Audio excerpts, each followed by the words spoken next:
Welcome to the Your Courageous Life podcast, where we discuss psychology and tools to help you create better habits, cultivate discipline, and live with courage, aka grit and emotional resilience. I'm your host, Kate Swoboda. Learn more about my books and get additional resources at yourcourageouslife.com. And now, here's today's episode. Hey, party people. I am recording this around the time of the new year turning over. But today's topic is how to up-level your life. And I really think that what I'll talk about today is helpful for anyone who knows that they are either in need of some serious change in their life, something's not working, life doesn't feel great, you know that there's something you need to be doing differently, and you're feeling kind of tired of your own excuses, or you're just at a transition, a turning point in the middle of a big transition of some kind. So in other words, you're ready to take some kind of action. You want to up-level your life. You don't have all the pieces in place. So there can be this frustrating feeling at those times of not knowing quite where to start. So today, I'm going to talk about that. I'm going to talk about where you can start. I'm going to go over some specific tools that I've used with my one-on-one coaching clients and certainly that I apply in my own life. The results I've seen using these tools in my own life include finding the courage to say my true yes and true no. I should say practicing the courage. I don't really think courage is found so much as I think it's practiced.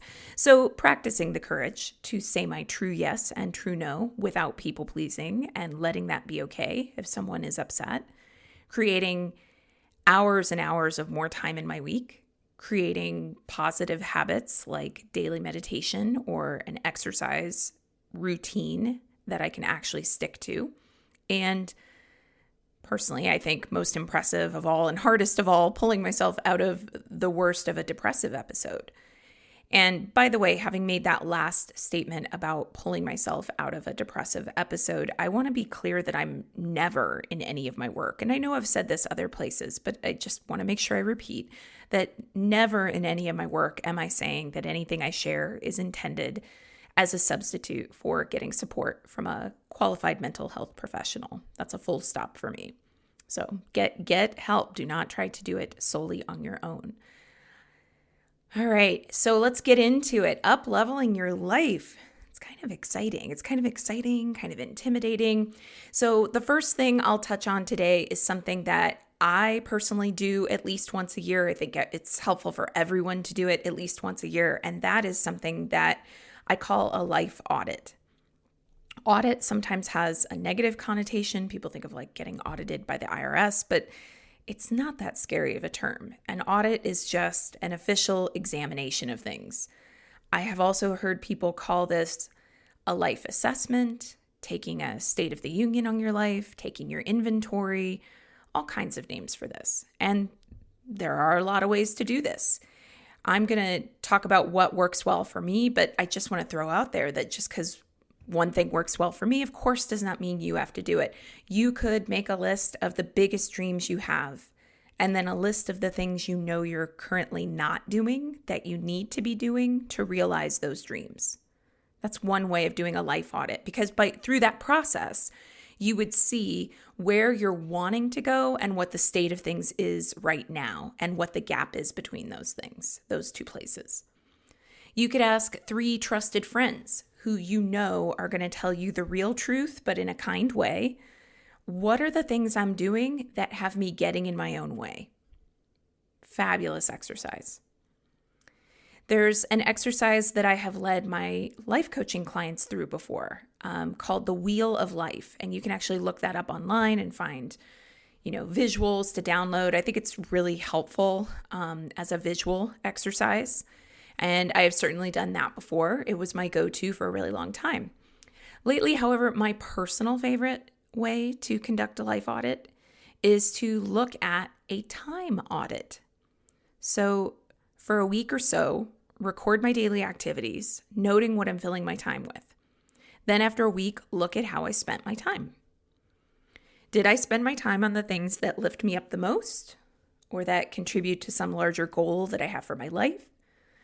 Or did I spend my time on junk? And to me, junk is categorized as anything that when you look back on it, you aren't going to feel your life was enriched for having done it. And it is contextual, like so many things in life. Well, like everything in life, it is contextual. So for example, what I mean by it is contextual, if I sit and scroll TikTok for an hour for no reason, I'm going to go ahead and call it. That's junk time. Unless I have had one of those back-to-back days with a lot of meetings, a ton going on, and I just need like a mental reset watching those silly pet compilations on TikTok that are going to make me laugh. And I love those, by the way, in case you're wondering. Like, is there anything better than cats afraid of cucumbers? You tell me. So scrolling for no purpose, junk time. Scrolling to give myself a mental break and laugh when I know I'm doing it consciously. There's a time limit. It's not going to become, half hour that becomes 3 hours. As long as I'm intentional and I'm intentional about giving myself a mental break, I'm intentional about the fact that I'm seeking something that might change my state and make me laugh, not junk time. So the big takeaway here is that intent matters. So as you're thinking about this audit of your life, intentionality matters. And where you place your attention matters. When you audit your life, regardless of how you choose to do that audit, you are essentially deciding to look at your life with intentionality and to see clearly what has been capturing your attention and what you want to change about that. One of the things that I emphasize in my book, 100% Fully Alive, which you can find by going to yourcourageouslife.com, is that a fully alive life does not happen by accident.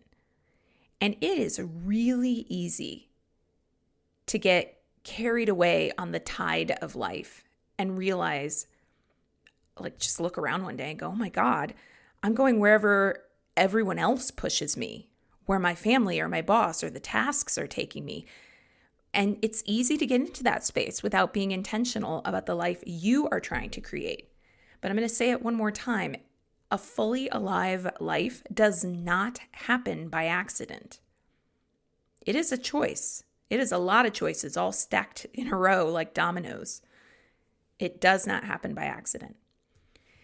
So up-leveling your life, that time audit helps you to get intentional, helps you to see the state of things as they are and how there may be a gap between how they are and where you'd like your life to be. It brings in that intentionality. And it really puts you in that space of going, okay, yeah, this life that hey, we all have an expiration date. We don't know when it's coming.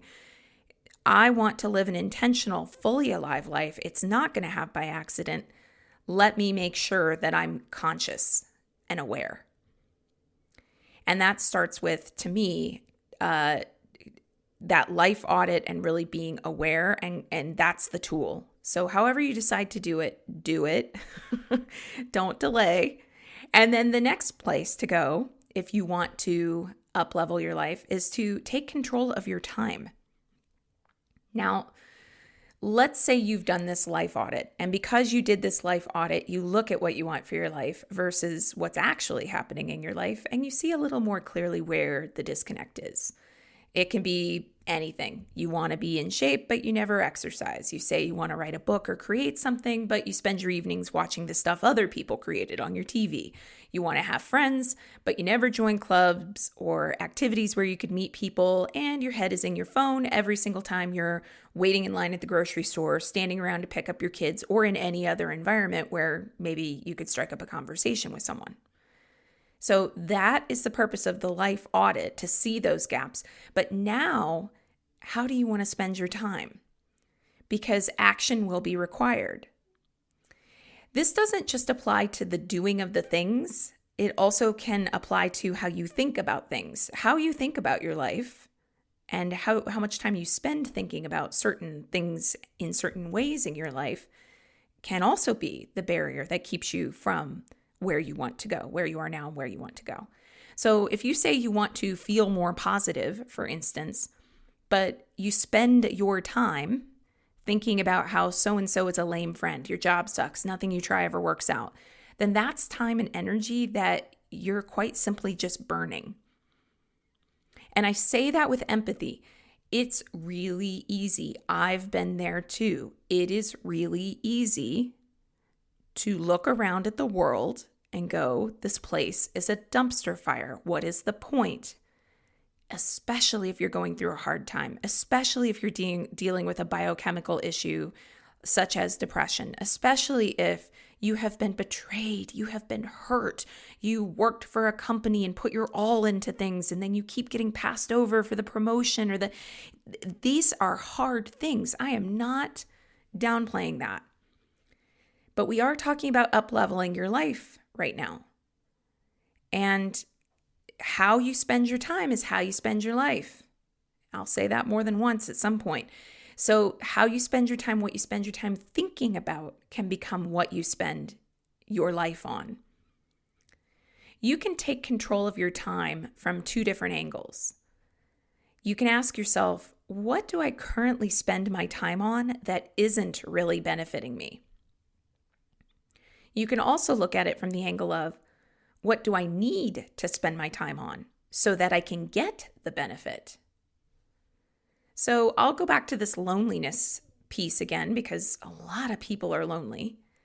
And so, for instance, if you are lonely and really want to meet great people and forge better connections, the question could be, what do you currently spend your time on that isn't conducive to that? What are you currently spending your time on that isn't benefiting you in terms of forging those connections? Really sit with this question, because the first thing that's going to come up for a lot of people is probably going to be, I don't have time. I feel like I don't have time. How do I meet people? I don't have time. But here's the thing. Even the person who has a really busy schedule can find 5 minutes, and sometimes that's all it takes. These little phones that we carry around all over the place, just getting off of your phone while you wait in the checkout line at the grocery store or Starbucks, or when you're picking your kids up after school, having a 5-minute conversation while waiting around with the people around you could be where you spark a conversation with someone that leads to a lifelong friendship. That happens. It happens all the time.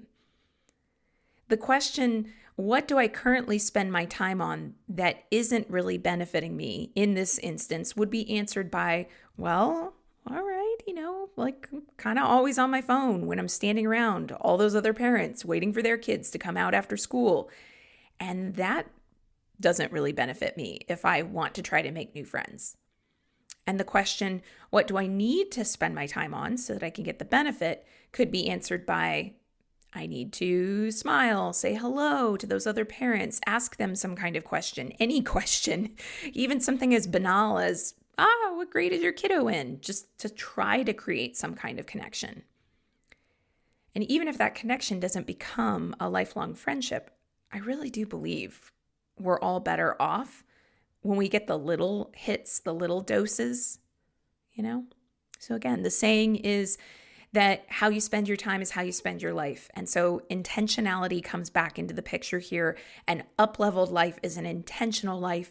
Your 100% fully alive life is not going to happen by accident. It is going to happen because you make choices. So here's the next tool you can use to up-level your life. It's a question. What do I need to believe for things to get better? I have a story for you on this one. This question came to me during a rough mental health day. It was one of those days where I was struggling with a problem, and every time I considered a possible solution, I immediately felt, I'll just call it resistance. Basically, it wouldn't work. And my mental headspace was, well, wouldn't work because of this. Or, but if I tried that, then there'd be ABC problem that would crop up, and I don't want to deal with that, things like that. Very negative headspace. So let me nerd out with you a little bit on a concept in psychology called cognitive reframing. It comes from cognitive psychology, which is one of the different therapeutic modalities in psychology. In cognitive behavioral psychology, the idea is that there is a connection between our thoughts, our behaviors, and our overall well-being.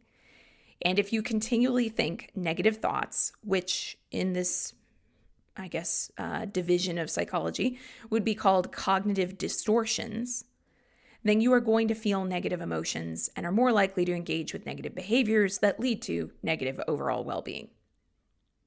If, by contrast, you notice that you're thinking negative thoughts and make a deliberate effort to reframe the thought in some way, then you're less likely to go down that negative path. There's even something called a negativity bias, which is when the negative thoughts are habitual enough that you are defaulting to those thoughts without even realizing it. And by the way, notice that in this whole theory of cognitive reframing, noticing negativity bias, noticing cognitive distortions, nobody is saying that you just need to be happy, sparkly, shiny, unicorn glitter thrown into the air all the time.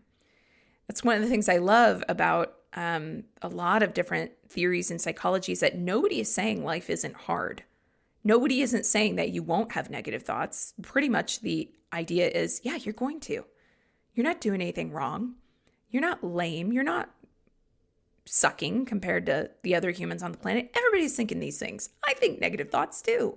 The question is, do you notice when you have those negative thoughts and then make a deliberate effort to reframe the thought in some way? So I was having that rough day, and I had this realization that some of the ideas I was considering for my particular problem that I was immediately discounting as unworkable were ideas that other people had used successfully. So why wasn't I feeling like they would be workable ideas for me? Why was I automatically discounting them without even having tried them? Now, of course, this is not to say that just because something works for one person, it always automatically works for another person. But that day, for me, I was considering ideas that had actually been proven to be effective for others. And one after the other, I was making the case in my own head for why they wouldn't work for me. And that led me to wonder, what would I have to believe for this to be an effective option for me? Because beliefs absolutely impact behavior and well-being.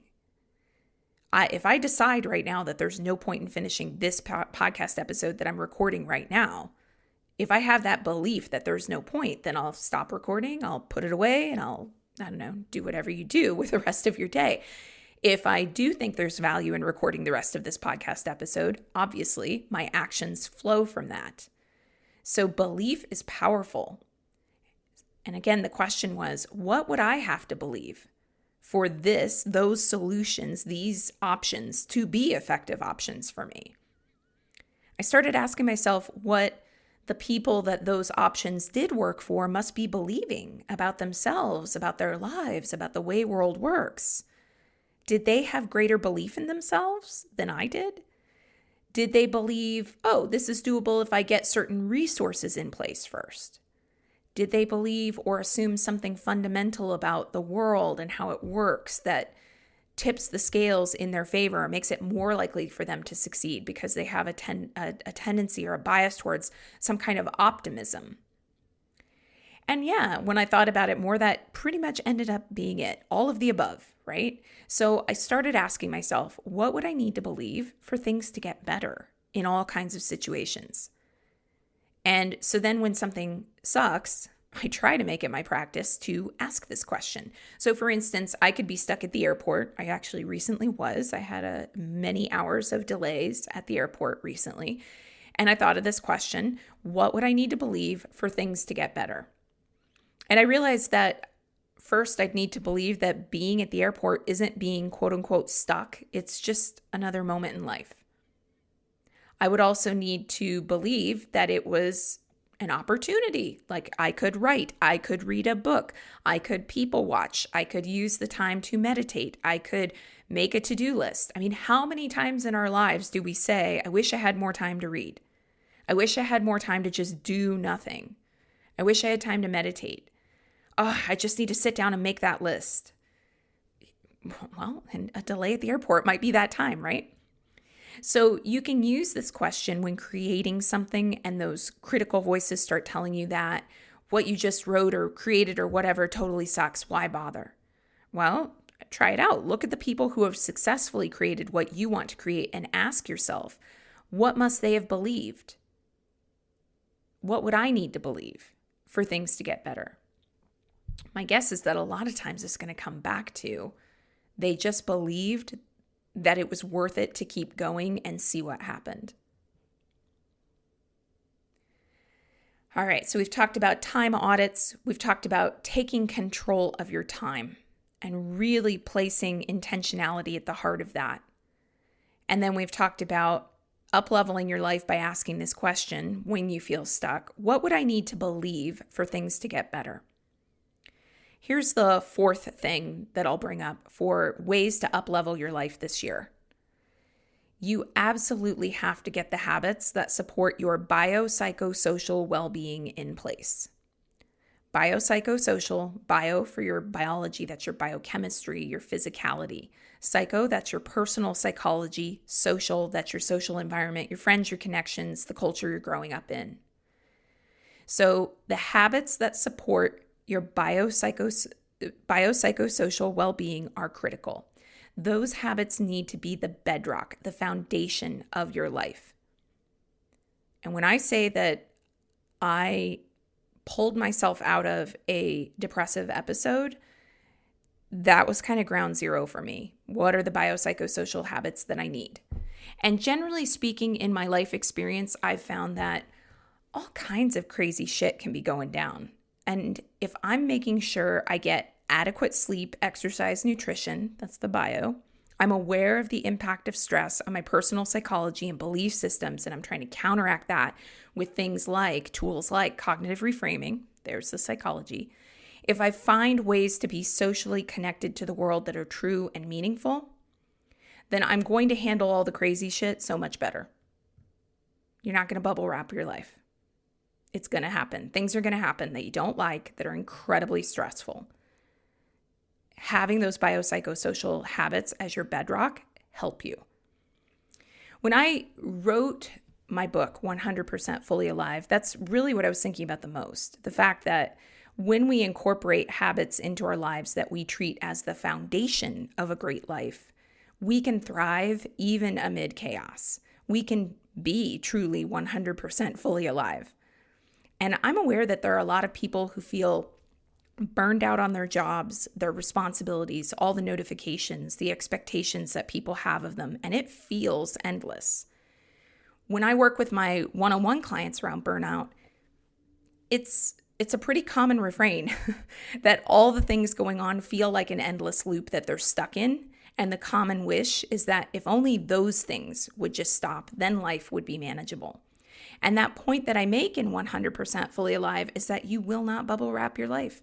There will always be things that happen, always some level of dancing on the edge of chaos.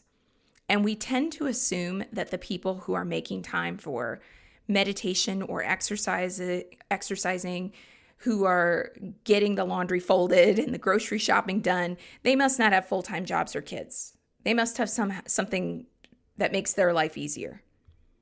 And certainly that's true in some cases, but just speaking from my own experience to give you a snapshot into my own life, I'm a mom, and yeah, I have after school activities. I have school to get my kid to and from. My husband helps, yes, but also after school activities to shuttle my kid to, laundry to fold, or laundry that sometimes isn't folded, groceries to shop for.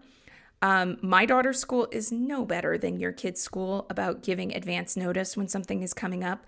I've absolutely gotten the sheet on a Wednesday that some project is due on Friday, or I go a few days without checking my email and realize that, signups for parent-teacher conferences were announced days ago, and now all the good spots are taken.